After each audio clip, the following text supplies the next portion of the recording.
Okay, I'm back. All right, so today we're going to talk about it takes a village, and this is really activating your support system after abuse. If you're here, if you're watching and you've been in an abusive relationship, what's the number one thing that you might have felt while you were going through the abuse, while you were inside of that relationship? It could be with a family member, because family members can be toxic as well. It can be in a romantic relationship. Maybe it's a workplace relationship or your place of worship. The biggest thing that people talk about is feeling like they are alone, feeling like you're going through it all by yourself. You don't have anyone who you can talk to. For some of us, we don't want people kind of in our business, right? So we want to put on a front like everything's okay, like everything's going well. And in reality, it's not, right? In reality, you're suffering when you go home. You're suffering when you're around that person. And you feel like you need someone who you can speak to, someone who you can share your concerns with. And sometimes it may not be a professional. You can do that as well, and I definitely advocate for that. But there are times when you're such in the thick of it that you don't know up from down, right? You're not even thinking outside of how do I get out of this? You just feel alone. One thing that I want to encourage is, as someone who's been in that position before and who has felt alone, it's interesting when oftentimes you're actually not alone. Oftentimes you actually do have support, but they don't know how to support you, or they're not aware that you need support. Many of us put on a strong face. If you're anything like myself, I pretended I had it all together.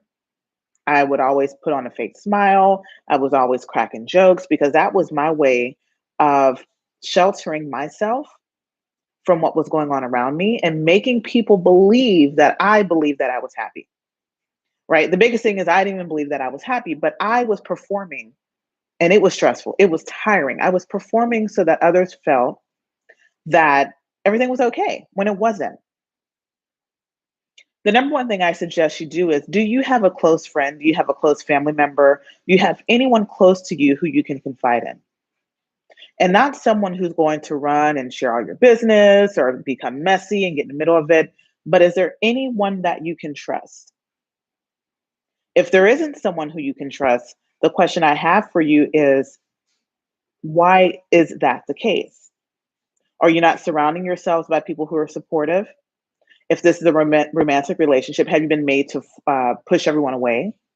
That happens a lot. You can be isolated. You're no longer hanging out with your friends. And a lot of times we think that, oh, because I haven't talked to this person in a long time, they probably forgot about me, or I don't know how I can go back in. I don't know if they see me as a friend anymore. When I came out of my unhealthy relationship, one of the biggest things my friend said to me is, you always had support, right? And I didn't think I did. Even my family was like, why were you dealing with this alone? I did not realize I had that support. It's like I knew in the back of my mind that it was somewhere, but I didn't know how to activate that support system. Oftentimes we feel powerless, right? We feel like, I don't know what to say. Will they believe me? Will they make fun of me? Will they put me down? Will they say, I told you so? And a lot of that fear keeps us internalizing the struggle and the pain that we're dealing with. So I suggest being bold and taking a chance and saying, hey, I need help. Hey, I need someone to listen to me. I need someone to brainstorm with me to figure out how I can get out. Do you know of resources? If you can't help me, is there someone else who you can point me in the direction to go? And as a former victim advocate, let me tell you that every city, every state has resources available to you. And more often than not, they're free of charge. They're state funded, right? Or maybe grant funded, or maybe federally funded. Whatever it is, you may not even have to pay for it. Understanding that if you're in an abusive relationship, let's say it's a marriage or relationship, oftentimes the finances are an issue too. So I completely understand if finances might be a concern. but know that you have resources available to you. Another thing you can do is um, look for support groups. Are there groups of people who are experiencing the same that you're dealing with? Can you be a part of that group? A lot of times it allows you to be anonymous. If safety and um, identity is a concern, you can be anonymous in that situation. It helps sometimes to know that you're not the only person experiencing this mistreatment, this trauma, this unhealthy relationship. Sometimes it just makes you feel better to know you're not alone. There were many days that I felt alone, that I felt lonely. And a lot of that came from just me not wanting to share what I was going through with anyone because I didn't want to come off as weak. That was my biggest thing. You know, I didn't want to be a victim. I didn't want to be someone who seemed like they needed help. I didn't want anyone feeling sorry for me. And because of that, I kept it all inside. So, what is your why? Why haven't you activated your support system? If you don't have one, have you looked to find a support system? If you're on this YouTube channel, you understand there are many channels like this who provide advice and support. And after I create this video, you'll see below in the comments that there I have a whole meetup group if you're in the Texas area. And even if not, a lot of the events have been virtual. I haven't yet moved to in person because of COVID, but I'm slowly getting there. But there are groups that you can participate in and you can talk to others, right, who are dealing with the same things that you're dealing with. There's power in activating your support group. There's power in not holding everything inside. You don't have to be strong all the time. We were not meant and built to always take in trauma and never rest and never have peace. Begin activating your support group. And that could be one person. That could be one person that turns into two or turns into three. It doesn't have to be a multitude of people. Do you have anyone who you can talk to?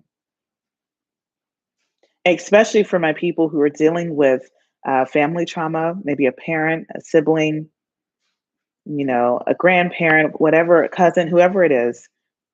Family trauma can be very, very difficult as well because oftentimes we have to be around them, we have to see them. A lot of family activities might happen where you're in the same place as that person. Or if you were in a unhealthy relationship and you have a child with them and you still have to interact with them, it might bring back old feelings and old trauma, right? So understanding how you can activate that support system, maybe talking to someone who's been through what you've been through. It can help give you some advice and help pave the way for you so that you can avoid some pitfalls. So if you haven't already, like this video, subscribe to this page. I put a lot of information on co-parenting with narcissists. I talk a lot about narcissism. I do a lot with identifying your triggers. How did I end up in this situation? How do I avoid these situations in the future?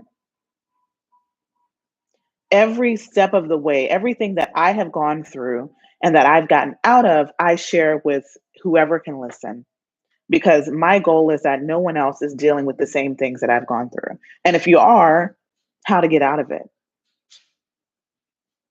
I became a YouTube, Google research guru to figure out what was I dealing with, what was going on with me. And I then use the information that I gathered from that to turn around and to help others. So the takeaway for today is activate your support system. Find a person, find someone, find a group who you connect with, who you feel comfortable with, who you feel safe with, and begin to take the steps to healing and to recovery. So thank you for tuning in. Make sure to subscribe, make sure to like. And if you want to contact me for any coaching services, for any one-on-ones, the information will be available in the link below. Thank you.